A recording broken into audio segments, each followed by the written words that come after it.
Well, I don't have any concealed weapons. Audience, if anyone ever asks what kind of film this is, tell them it's the kind of film where a woman flashes a talking man frog. And boy, does he appreciate it. Oh la la.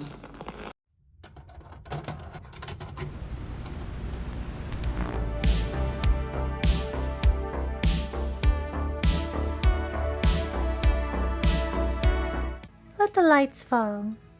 Okay, you're a little Yugoslavian kid in the 1970s and it's bedtime. Your father, film director, producer John Asevsky, sits at your bedside. While you discuss what bedtime book to read, your father realizes that he's read all of them. What to do? You can't fall asleep without a story. So John does what any good father would do and makes up a story on the spot. A story about a prince, cursed to be a frog, who becomes a government spy. Yes, today I'm going to talk about Freddie as FR07, aka Freddie the Frog, a film that stands tall in the annals of off-kilter animation. This is probably one of the most well-known bad animated films around, so let's dive right into this fetid swamp, shall we? I'm going to give you a basic overview of the plot, including some analysis of the characters and a dissection through a furry lens. Check out the description for a link to the movie if you'd like to watch it first, and get ready for a new kind of fantasy. The first words in this film come from the opening song. When you're being chased by dragons. Sung by triple platinum jazz musician George Benson and Patty Austin, who won a Grammy in 2008 for Best Jazz Vocal Album. Serious musical chops here, and there are other Georges on the soundtrack you'll hear about later. After tantalizing us with a cool frog and a cabbie hat, we are shot back 500 years or so to France, and this father-son papillon moment. This brings us to Oscar winner Ben Kingsley as the frog, who appears to be singing the narration of his own trauma flashback. So Messina was to rule while Frederick came of age. They hired this guy to do a mid-Maurice Chevalier accent without the benefit of foresight, because he got wrecked by Jerry Orbach in Beauty and the Beast 1 year prior, who was basically doing the same thing but better. And you are the head of the British Service Secret, and I understand you have a slight, what do you call it? Cogsworth, I am surprised at you. She's not a prisoner. Let's see if we can explain Freddie's character in one sentence. Freddie is a medieval prince, the son of some kind of wizard king, who is on the run from his evil aunt and has somehow transported to modern England and become a secret agent. Sure, why not? In addition to all this, Freddie also has psychic, magic powers. Billy Whitelaw, who played Agra in The Dark Crystal, Suns, moons, stars, yes! and the nanny in The Omen, I am here to protect thee. appropriately voices Messina, Freddie's evil aunt, who also has magic powers. The sister of the king, Messina was her name, also had the power of magic. I wonder, was she named after the Strait of Messina, where Odysseus sails between monstrous lesbian power couples Scylla and Charybdis and loses 6 sailors? Freddie's aunt is the sole driver of the film, a snake so sexy that El Supremo, the co-villain, is in love with her. Possibly married? It's unclear. What is clear is that this boob and hip-having snake was way ahead of her time. You see these things everywhere in furry circles now. Messina causes Freddie's father's death in a horsing accident, then turns him into a frog as part of her plan to kill him and seize power. While escaping, a vision of his father tells him to fear not, swim like a prince. But unfortunately, princes are famously bad at swimming. Seconds before disaster, Nessie, the honest-to-God Loch Ness monster, in France, and MVP of the film, saves Freddie. I'd like to take a second to appreciate her magnificent belly, which probably gave people some thoughts. Check it out, it's my favorite shot in the movie. He's gone. Freddie rockets off into space, only to land in a frog commune in England. Oh, thank goodness. Frogs are just people, so he can immediately adapt to their frog society. frogs are centuries ahead of the rest of the world, having developed not only Dixieland music, but newspapers, cigars, and polka dots. Either Freddie has teleported 500 years ahead, or frogs invented all this stuff centuries early. Only when he destroys a rock with his brain do they believe he's the prince he claims to be. In his capacity as an agent of the French intelligence service, Freddie drives around in this bizarre sex car with lips and fingernails and screamy eyes. In fact, this whole movie is pretty oversexed, as you'll soon come to understand. This car is at once bimbo sidekick and object, femininity reduced to conveyance. After an insane 3D bridge shot jump scare, the film establishes that the Tower of London has been stolen, and we witness Buckingham Palace suffering the same fate, being turned three-dimensional and disappearing into a pride flag cloud. Not sure what these colors stand for. Wow, Newscaster Man is really making sweet love to that microphone. I don't think reporters are supposed to move around that much. Imagine you're trying to watch the news and the guy never stops moving his arms. In fact, it's kind of weird if anyone talks to you while they're whirling around like that, right? We jump to British intelligence and one Brigadier G getting shibaried by his own incompetence as some sort of commentary on the way institutions tie themselves into knots instead of fixing problems. They want to call in FRO 7, who the evil bureaucrat calls a garlic eater. Brigadier G is voiced by Nigel Hawthorne, We need all the help we can get. who starred with Kingsley in 1982's Gandhi, for which Kingsley won an Oscar. Always interesting when the same people wind up in another project together, especially when it's one that's this different. The real standout star of the film, however, is Daphne Daffers Fortesque, a martial arts expert. For her first line, she says, Come on, baby. Come to mama. instantly winning the hearts and minds of every lesbian who exists. This is immediately followed by this gorgeous rendered shot of heaving breasts and this exchange. I like the landing area. Wowza. Or maybe a wooga is more appropriate here. She's voiced by Jenny Agutter, who plays Nurse Price in American Werewolf in London. Let's try a little harder, shall we? And won a BAFTA for her supporting role in Equus. She's kind of drawn like her actress, too. Look at these big old eyes. See, there's a lot of furry crossover in this movie. If you wanted to draw her as a horse or a werewolf, you'd be well supported by the facts. Anyways, Scott McGowan is our next agent, and he's voiced by John Sessions. Oh, we will need let you down. Who apparently provided some voices in Animal Olympics. He seems to be some kind of concealed weapons expert because his coat is full of an array of spy items, or spitems, such as a gun, and a gun without a disembodied white glove holding it, a fork and a toothbrush, and on the right side, a blunderbuss, a hand with a lighter, and a comically oversized plug. Daffer says she isn't hiding any concealed weapons, and then... Well, I don't have any concealed weapons. Audience, if anyone ever asks what kind of film this is, tell them it's the kind of film where a woman flashes a talking man frog. And boy, does he appreciate it. Oh la la. While our heroes get acquainted, we briefly cut to a newscast and... This is the BBC. Okay, pause. How about a Bloodborne connection to this movie of all things? Actress Jenny Funnell is credited as providing additional voices in FRO 7, and I think she is this newscaster lady. Who is Jenny Funnell? She voices Annalise, the Queen of the Vile Bloods in Bloodborne. Let's compare their voices. And we are prisoner to this wretched mask. And here is a newsflash. Canterbury Cathedral has disappeared. It's gotta be her, right? Finding connections like this are one of the few things that makes me believe there's still magic in the world. So Brigadier G is like, Freddie, can you accept the assignment? Freddie, so you'll take on the job. And Freddie agrees because the female agent is attractive.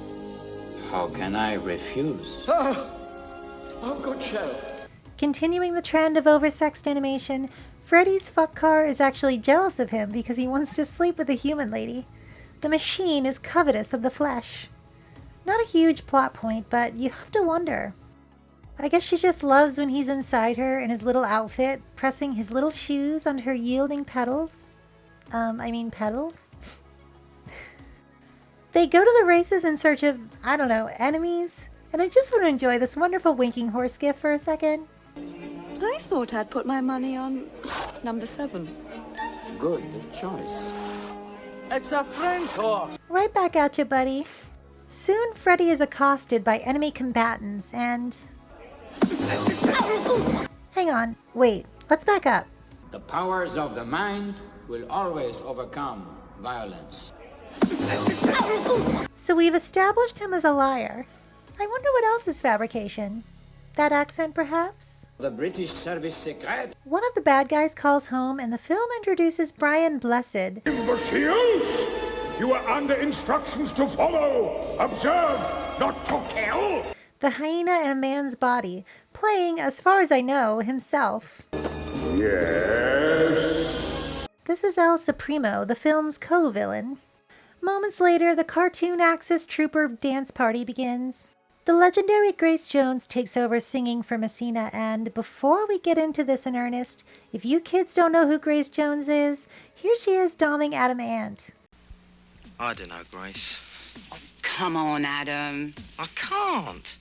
It's easy. I've never ridden one. It's quick.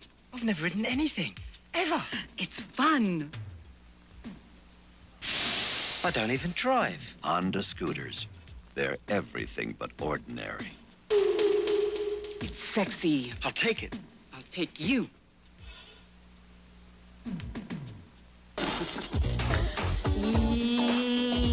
Romania. I'm gonna rule your world. These background characters look like a Cenobite family reunion. Look at this meeting of the secret lodge of the Order of the Disco Ball. Oh look, a snake furry. I'm not sure why Messina is killing her troops in this song, but maybe they like it in an electro-stim sort of way. The tingling draw of high-voltage caresses. Her hips are just nuts in this shot, but the real star here is this Dark Souls gimp. My poison bites! Oh, not with the clan member, good God. So when Freddie the Frog was released on home video by MCA Universal, it was heavily edited to include narration from James Earl Jones. He was not like the other frogs. He was special. He had strange and mysterious powers. Powers of thought. It also cut about 20 minutes of footage, including editing out these crows' voices. Come here, let me get your hand. Get up. Get over here. There you go. Yeah. Where's the bloody towel gone? Hello, Governor. Here, let me get you. Removing the Nazis, Klansmen, and titties. This meant they were able to acquire the coveted G rating. AKA, yeah, whatever, stupid kid, just go watch your movie. Mommy's playing cards here. With a mission to destroy, I'll bend you like a toy. This is a very edgelord sort of evil. As a child in the 1990s, it really seemed like fascism was the stuff of fantasy. Grandpa and Grandma defeated it decades ago. But the more you read about even recent history indicates this stuff has always been around in some form or another, particularly how much the Nazi Party was cribbing from American institutionalized racism like Jim Crow. I promise you will soon have your favorite delicacy, frog's legs. Wow, this guy really wants to nail down this snake, and I think the feeling is mutual. I guess they're trying to do like a Blofeld thing, but taking it way further. Speaking of weird dynamics, the car slaps Dapper's ass and makes her think the frog just made his opening move.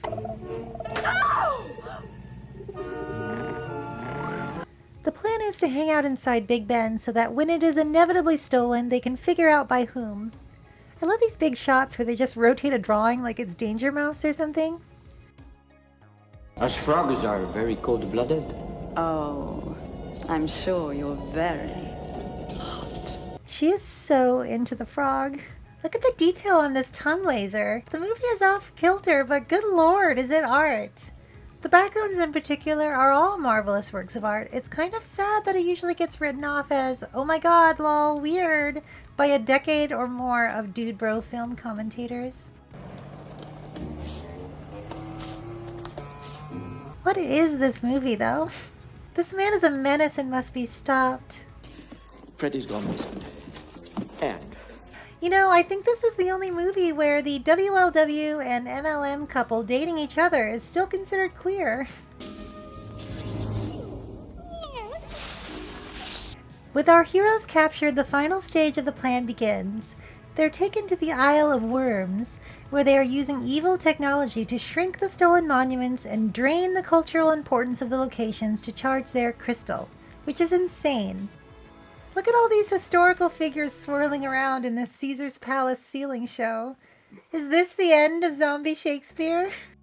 Just when you begin to suspect that Messina might be trapped as a snake because she's evil, she briefly turns human again to intimidate Freddie. A long way from France, eh? So like, okay, she can be a human, she just really likes being the snake. She wants to eat her nephew, but specifically as the snake. I love a woman with dreams and aspirations. I like that she's jealous when El Supremo compliments Daffers. So pretty when you're angry.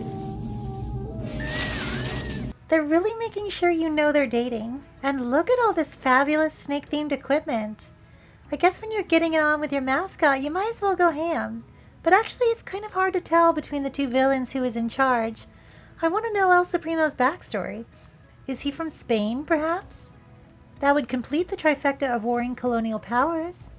Is he descended from the monstrous coupling of a shark and a hyena?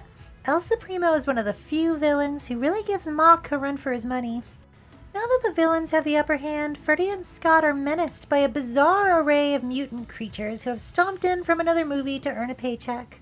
While all of England gets Sleeping Beautied, Freddie and Scott face certain death underwater. I guess Freddie swings both ways. This would be our little secret. Because he inflates the dude and delivers this sultry line. Don't waste your bubbles or you might need another kiss. So I guess this is where the movie ends. Without help, they're doomed. But Freddie has an ace up his sleeve. Nessie! Nessie! Get it together! Meanwhile, Daffers is subjected to a strobing hypnosis chamber. The snake shall rule the world. Hypno people, how do you feel about this? Is the repetitive speech thing working for you? Snake furries, how do you feel about ruling the world? Nessie makes quick work of the cage, and we are transported to 1989's The Little Mermaid. For a little song and dance number to, I don't know, remind us that joy still exists in a world beset by the encroach of autocratic fascism. I'm such a shy girl. This is far and away the best song of the film, and as a shy girl, I get it. Don't be shy.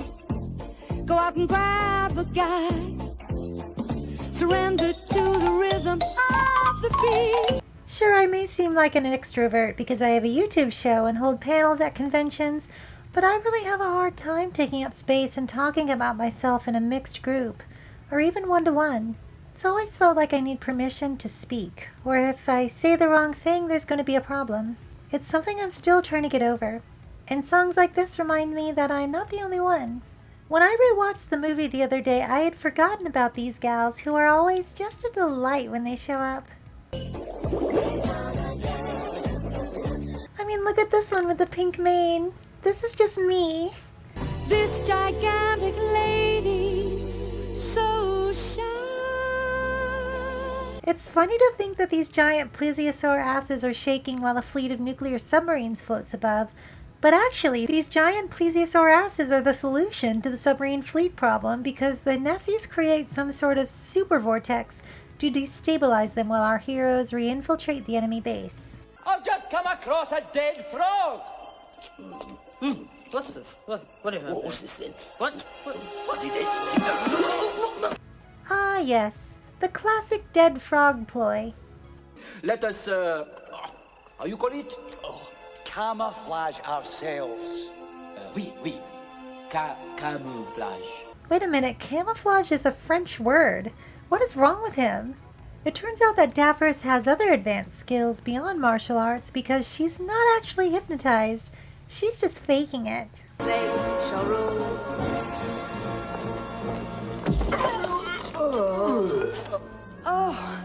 I love her taking off her clothes and getting ready to Chun-Li somebody.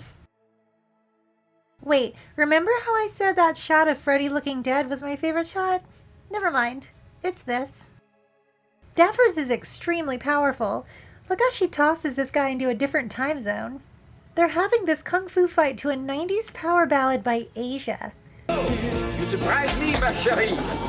It's a woman's prerogative, Freddie. This rules. It turns out that Scotty's plug was in fact a blackjack, or maybe a bag full of sand. Either way, it's a pretty effective weapon against assault rifles. Pacifist Freddy also kicks a lot of people in the jaw. In fact, he has it down to a science. They use this shot twice and just reverse it. I like to think he's kicking the same guy again from the other side. This mook falls into the laser and the cultural energy just kills him. He gets overcome by concentrated Britishness and dies. Freddy is French though, so he can take it.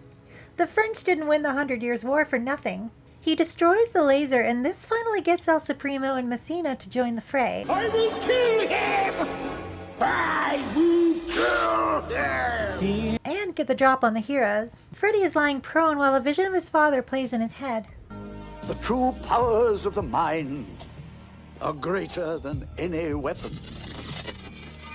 Don't worry, my boy. Just disintegrate his sword with your mind. Wait a minute. Where have I seen this exact image? You'll never fence again. You've never fenced before. Oh yeah.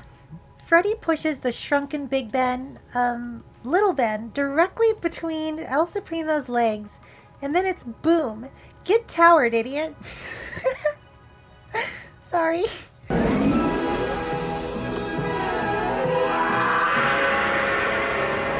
Messina squares off against her nephew and starts doing some really cool animal TF stuff to even the odds.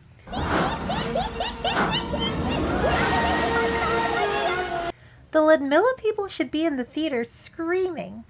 First she turns into Camazotz the Bat Goddess, and then this incredibly gnarly, drippy hyena.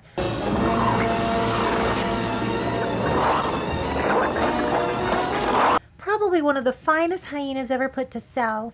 It's rare that a woman gets to be a big, strong, goofy beast like this. I love her. Where's her anthro fan art? Ludmilla has an entire cult, but the ultimate butch hyena queen languishes in obscurity? Shame. Look at those teeth. She's even got big, squishy, furry paws. I thought you people loved those. Anyway, Messina next becomes a scorpion, perhaps to get a stealth kill, but Freddy is aware and highly sadistic because he tortures his tiny scorpion aunt with relish. My sweet scorpion aunt. 3 against 1. Let's dance! Freddy, don't you know revenge won't fill up the hole in your heart?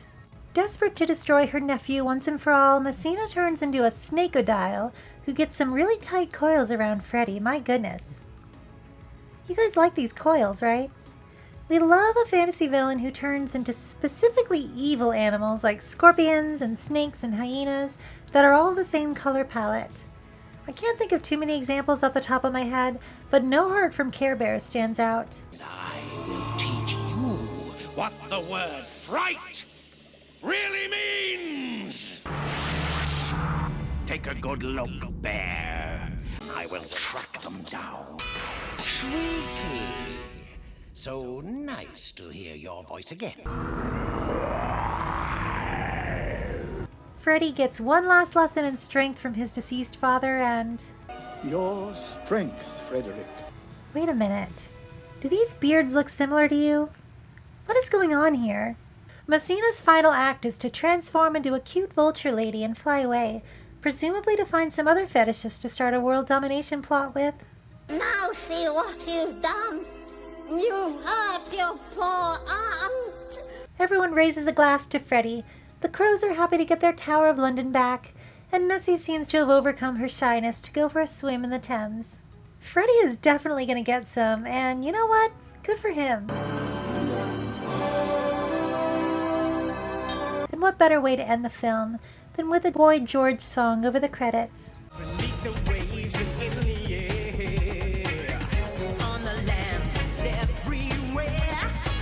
They actually produced a making-of documentary for this film. Pretty crazy, right? I think they thought it was going to do really well. At the foot of this horrifying giant Freddy model, The director describes the creation of the film, which began when he purchased a pet frog in the 1970s. "Oh, Daddy, you bought Freddie for me." I said, "Why did you call that frog Freddie?" He said, "It's Freddie, for sure." So I decided to write some stories about Freddie the Frog. Here's Ben Kingsley and Hyena Man Brian Blessed talking about their roles in the film. I'm just talking about the pictures, never mind the story, you know, his wonderful voice and my voice. Sexy voice. Sexy voice. Yeah, sexy. Jenny Agutter, perhaps speaking of an earlier version of the film, says, Freddie, although he's a detective and he's looking into some dreadful conspiracies by Messina, you don't get to see anything that is gory or awful or anybody really even bashing anybody over the head, you know. I love the lassie, lassie. I also love Boy George talking about violence. The idea of it being like the opposite of sort of Ninja Turtles in a way, because that was quite violent. And I think that's a good thing, that it's not a violent film, that it can be interesting without being cliched and sort of American and having lots of, violence in it. I think it's a good thing. It's about time, really.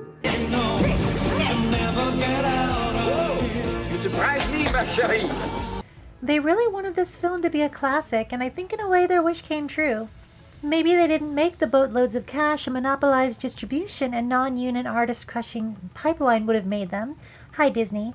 But they created a movie whose peculiar infamy ensures it has a place alongside the arguably very silly catalog of vaunted films from well-known studios. What was the reception like when the film premiered in 1992? Well, New York Times critic Stephen Holden said in a review which prophetically contains the word crypto-Nazis, both confirms Messina's marriage to El Soprano and pans the film as incoherent, but that it looks expensive. For a film made in Battersea by an independent studio, an almost incalculable amount of man-hours, Freddie the Frog is seriously impressive. It takes a huge amount of technical and creative talent to do something like this. Regardless of the final product, this film is art. I don't think films have to be perfect, and while FRO7 is far from perfect, it's extremely watchable. You have to see a film that misses the mark sometimes, particularly as far as plotting goes, to get a sense of what makes films with good stories different. Freddie had the distinction of being the lowest grossing animated film of all time until The Ten Commandments, another Ben Kingsley vehicle, came out in 2007, and the notorious Delco came along. According to Cartoon Research, Freddie lost its backers around $25 million, which is peanuts compared to what larger ventures in film, television, and business lose every day. In fact, it seems late-stage capitalism is more giddy about losing money than it is about making it. It's a race to the bottom, so one lucky god king can simply own everything that exists once the price drops. The film's financial failure meant the sequel, Freddie Goes to Washington, was cancelled. There are some pencil tests floating around on the internet, but there's next to nothing known about the script or plot that isn't just speculation. Check some of these out, though. In a world where AI media products receive endless cash-outs of support from the most unabashed of our ridiculous plutocrats, while being largely ignored by the general population, a film like Freddie is a work of genius. And like many works of genius, it's completely off the wall. Freddie as FR07. Featuring the voices of Ben Kingsley. Us frogs are very cold-blooded. Jenny Agutter. I'm sure you're very hot. For a new kind of hero. A hero with amazing powers. But if you engage with its premise, instead of trying to ask, but why is the frog magical? But why is he a secret agent? You will have a great time. Trust me. FR07 is one of those films that's been fished out of its box office bomb oblivion by the same people it was made for, but who have since grown up. I don't know about you, but there's something special about watching a film that was made for me when I was a child, but that I, for one reason or another, didn't see. No matter how terrible, media like this allows you to time travel to what the world was like, or at least your memory of it, and have a conversation with a piece of art from that era. Let me know in the comments if you happen to be one of the few people who saw this in theaters when it first came out. Apparently one reason for the flop was that Kingsley was busy with something else and couldn't do the TV publicity tour, which makes a lot of sense. Another one of those what-if moments in animation history. Honestly, the world would maybe be more tolerant of weirdness if Freddie the Frog had done numbers back in 1992. You suddenly do something extraordinary, I mean, extravagant, like you go, whoa, and you, I mean, that's about £500, isn't it? I mean, you've given somebody about 5 weeks employment. So you know that if you go, or something like that, you've given somebody job creation. That's all I have for today, but I'd like to thank my wonderful Laserdisc Patreon supporters. In fact, I'm going to thank my $5 supporters too, because I forgot to include their names in the credits last time. So I'm just going to shout out everybody. But for next time, consider joining my Laserdisc Patreon membership level. For only $10, I will turn your name into an animal and chase it across history. So thank you, Knack V, Spooky Fox, Kusabi, Slinkman, April Doe,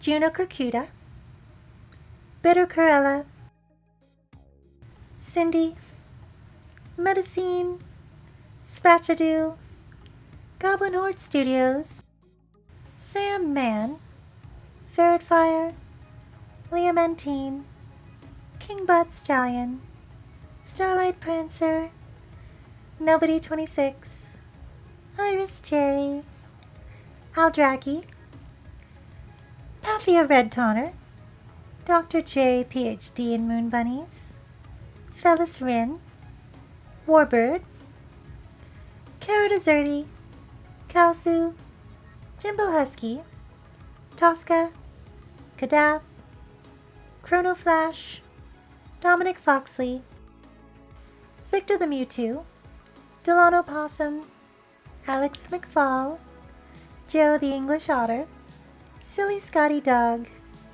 Kooky Trails, Palexel, Stubadub, Crown, Norman Whitetail, Princess Isabella, Vera Lycaon, and Murja.